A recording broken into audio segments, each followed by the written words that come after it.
Once there was a miller who was poor, but who had a beautiful daughter. Now it happened that he had to go and speak to the king, and in order to make himself appear important, he said to the king, I have a daughter who can spin straw into gold. That is an answer which pleases me well. If your daughter is as clever as you say, bring her tomorrow to my palace, and I will put her to the test. And when the girl was brought to the king, he took her in a room, which was quite full of straw,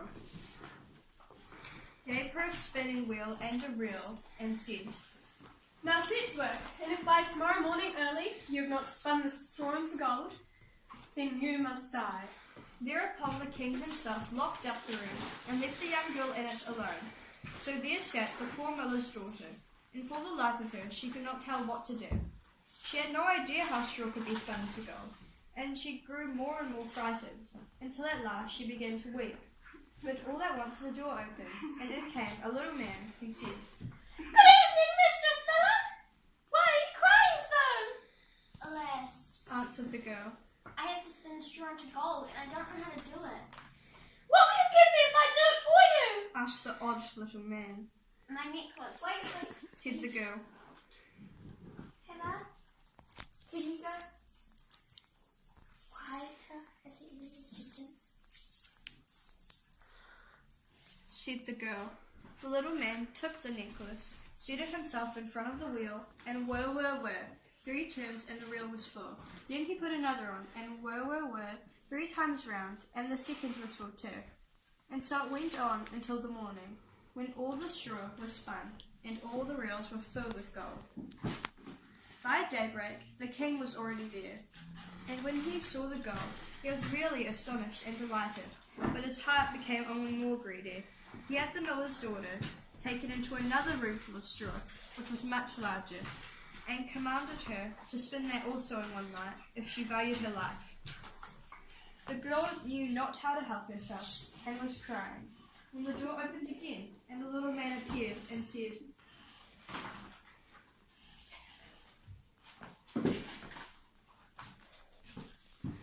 What will you give me if I spin that straw into gold for you? The ring on my finger. answered the girl. The little man took the ring again, and began to turn the wheel, and by morning had spun all the straw into glittering gold. The king rejoiced beyond measure at the sight, but still he had not gold enough. He had the miller's daughter taken into a still larger room, full of straw, and said, You must spin this too, in the course of the night. But if you succeed, you shall be my wife.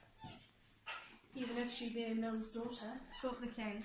I could not find a richer wife in the whole world. When the girl was alone, the little man came again for the 3rd time, and said,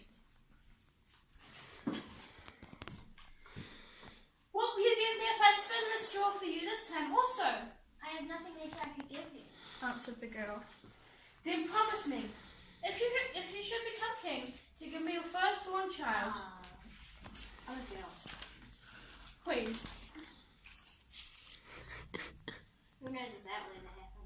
Thought the miller's daughter, and, not knowing how else to help herself in this terrible situation, she promised the little man what he wanted, and for that he once more spun the straw into gold. And when the king came in the morning and found that all he had wished, he took her into marriage, and the pretty miller's daughter became a queen.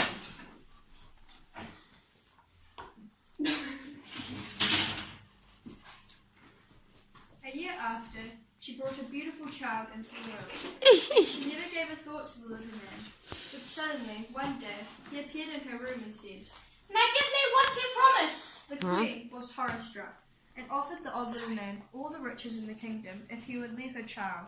But the little man said, No, something alive is dearer to me than all the treasures in the world. Then the queen began to lament and cry, so that the little man pitied her.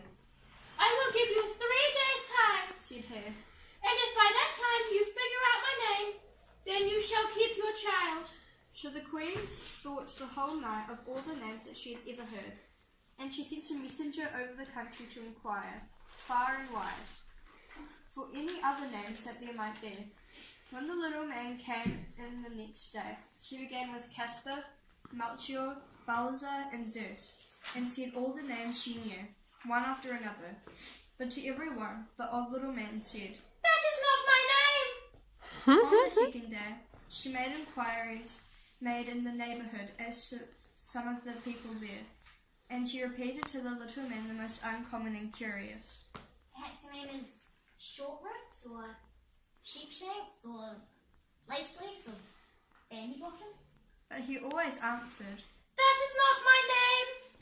On the third day, the messenger came back again and said, I have not been able to find a single new name, but as I came to a high mountain at the end of the forest, where the fox and the hare bid each other good night, there I saw a little house, and before the house a fire was burning, and round about the fire quite a ridiculous little man was jumping. He hopped upon one leg and shouted, "Today I bake, tomorrow brew. The next I'll have the young queen's child.